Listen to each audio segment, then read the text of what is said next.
छोटे खलीफा यानी कि तुर्की के राष्ट्रपति एर्दोगान इस वक्त टेंशन में है और उसकी वजह है हिंदुस्तान का देसी ब्रह्मास्त्र। दरअसल जिस वक्त भारत पाकिस्तान के बीच जंगी तनाव चरम पर था, उस दौरान तुर्की ने खुलकर पाकिस्तान की मदद की। पाकिस्तान को ड्रोन, गोला बारूद की सप्लाई जमकर की। मगर यह खबर अब सामने आ रही है कि तुर्की का कट्टर दुश्मन ग्रीस जल्द ही भारत से किलर मिसाइल खरीदने वाला है। और हैरानी की बात तो यह है कि इस खबर का दावा भी खुद तुर्की के अखबारों ने किया है। तो क्या ऑपरेशन सिंदूर के चैप्टर 2 का आगाज हो गया है और इस बार तुर्की का नंबर है? देखिए। हिंदुस्तान के एक विध्वंसक ब्रह्मास्त्र ने मुस्लिम वर्ल्ड के छोटे खलीफा यानी एर्दोगन की नींद उड़ा दी। हिंदुस्तान के एक किलर हथियार ने पाकिस्तान के जिगरी माने जाने वाले तुर्की की जमीन हिला दी। अभी तो ना कोई डील हुई, ना ही कोई आधिकारिक ऐलान, मगर उससे पहले ही अंकारा के अखबारों में बिग ब्रेकिंग न्यूज के साथ एक खबर छपी। वो ये कि भारत ग्रीस के बीच LR-LACM मिसाइल का सौदा हो सकता है। LR-LACM अत्याधुनिक long range land attack cruise missile है। इस देसी सबसोनिक क्रूज मिसाइल को DRDO ने तैयार किया है। बता दें कि भारत और ग्रीस के बीच LR-LACM मिसाइल के सौदे को लेकर अब तक किसी भी तरह की कोई पुष्टि नहीं हुई है। बावजूद इसके तुर्की में हड़कंप मचा है। तुर्की मीडिया आउटलेट TR हैबर ने तो अपनी रिपोर्ट में दावा तक कर दिया है कि ग्रीस ने भारत से LR-LACM मिसाइल लेने की डील तक फाइनल कर दी।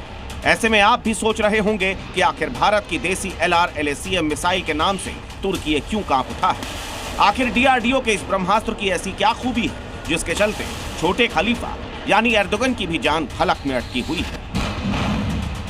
तो आपको बता दें कि LR-LACM मिसाइल की मारक क्षमता करीब 1500 किलोमीटर है। यह क्रूज मिसाइल 1111 किलोमीटर प्रति घंटे की रफ्तार से अटैक करती है। इस मिसाइल के जरिए न्यूक्लियर वॉरहेड भी दागे जा सकते हैं।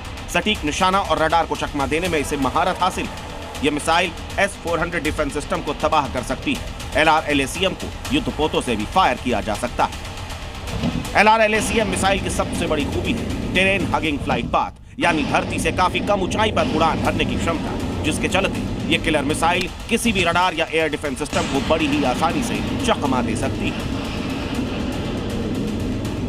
खैर, अब बात तुर्की की। अगर भारत और ग्रीस के बीच मिसाइल का सौदा हो भी रहा हो तो इससे एर्दोगन को मिर्ची क्यों लग रही है, जबकि तुर्की और ग्रीस दोनों ही नाटो के मेंबर्स हैं।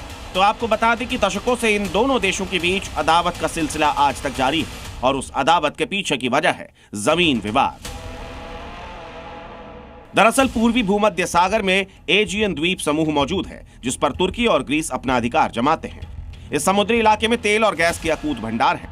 वैसे ये इकोनॉमिक जोन 4 देशों के बीच में बटा हुआ है, मगर तुर्की इस इलाके में जबरन घुसपैठ करता है। तुर्की की नौसेना इस इलाके में अवैध ड्रिलिंग करती है। एर्दोगन अपनी हड़प नीति के चलते एक बड़े हिस्से पर न सिर्फ अपना दावा जताते हैं बल्कि उस पर कब्जा भी कर चुके हैं। बस साइप्रस के पास मौजूद इसी इकोनॉमिक जोन के लिए तुर्की और ग्रीस के बीच काफी तनाव बना हुआ है। कई दफा जंग के हालात भी पैदा हो चुके हैं, मगर जिस तरह तुर्की ने हाल ही में भूमध्य सागर में नेवल ड्रिल की, उससे ग्रीस का माथा ठनक गया और एर्दोगन की दादागिरी का माकूल जवाब देने के लिए उसने जंगी तैयारियों को अंजाम देना शुरू कर दिया।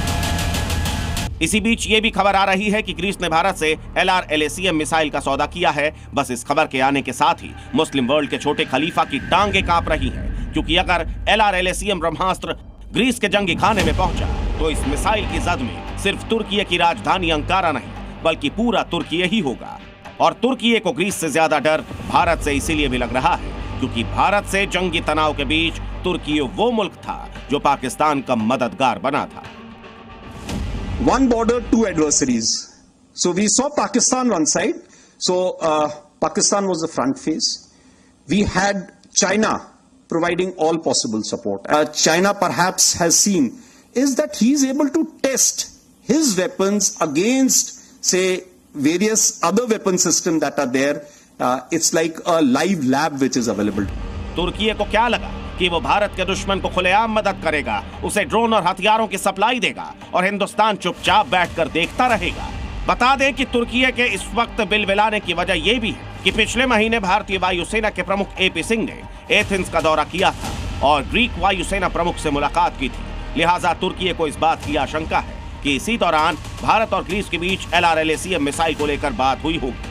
फिलहाल ऐसी किसी भी खबर की पुष्टि नहीं की गई है, मगर जिस तरह तुर्की सहमा हुआ है, एर्दोगन डरा हुआ है, उसने दुनिया में यह मैसेज दे दिया है कि हिंदुस्तान से भिड़ना तुर्की के बूते की बात नहीं। ब्यूरो रिपोर्ट, ज़ी मीडिया। Z News.